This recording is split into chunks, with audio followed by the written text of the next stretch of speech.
aujourd'hui, nous nous sommes réunis aujourd'hui à Saly afin de pouvoir poser des problématiques qui concernent le secteur qui nous fait vivre, on va le dire comme ça, qui est le secteur du tourisme.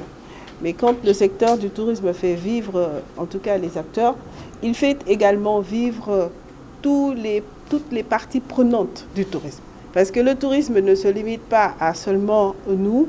Il y a une chercheuse ici qui nous a dit un fait qui est très important, à savoir qu'ils se sont rendus compte que 85%, je pense, de toutes les devises qui entrent au Sénégal sont réexportées. Nous n'avons rien contre les personnes qui viennent vendre notre destination, qui est le Sénégal. Ce que nous souhaitons, c'est que les parties prenantes, que toutes les personnes qui sont impliquées dans ce secteur du tourisme, qui est un secteur important, qui apporte des devises, puissent bénéficier et vivre de ces dividendes-là.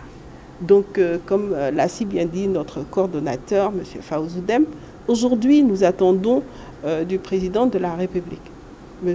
Macky Sall, qu'il réagisse à cette problématique pour que les étudiants, les acteurs du tourisme, les hôteliers, les syndicats et toutes les personnes qui font partie de ce secteur porteur, parce qu'il fut un temps où le tourisme était le secteur numéro 1 du Sénégal, que ces personnes-là puissent bénéficier des ressources que le président de la République met en place afin de subvenir aux besoins de ces personnes-là. Il faut que les gens puissent vivre de leur travail.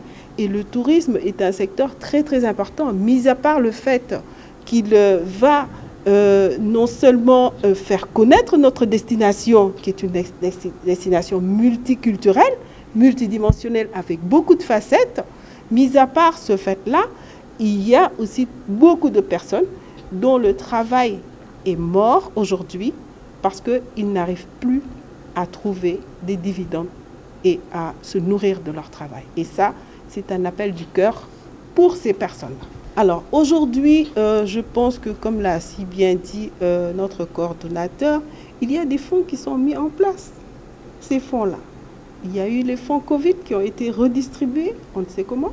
Bon, nous n'en avons pas bénéficié. Il y a d'autres qui ne sont même pas au courant qu'il y a eu des fonds Covid, qui sont des acteurs importants du tourisme.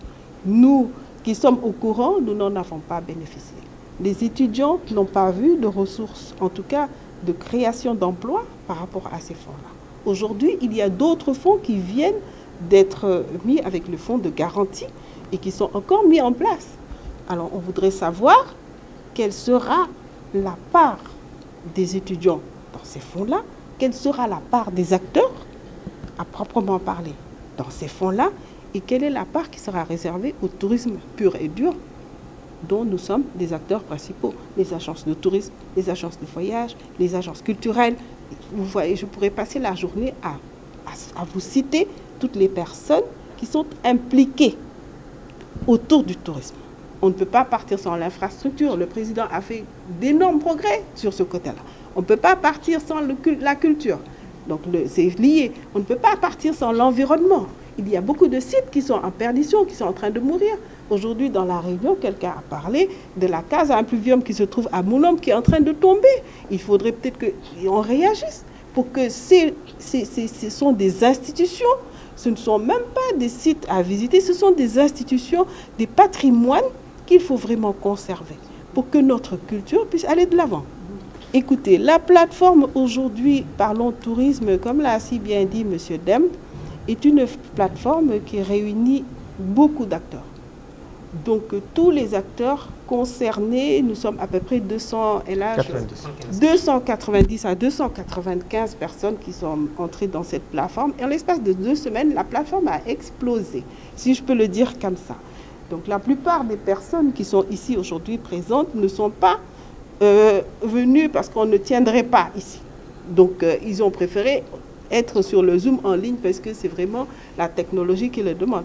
Nous sommes donc juste un petit panel qui représente cette plateforme-là. Mais nous sommes prêts pour faire un point de presse. Très bientôt. Inch'Allah, nous sommes en train de travailler dessus et ce point de presse vous en dira plus sur ce que nous préparons. Inch'Allah. Thank you.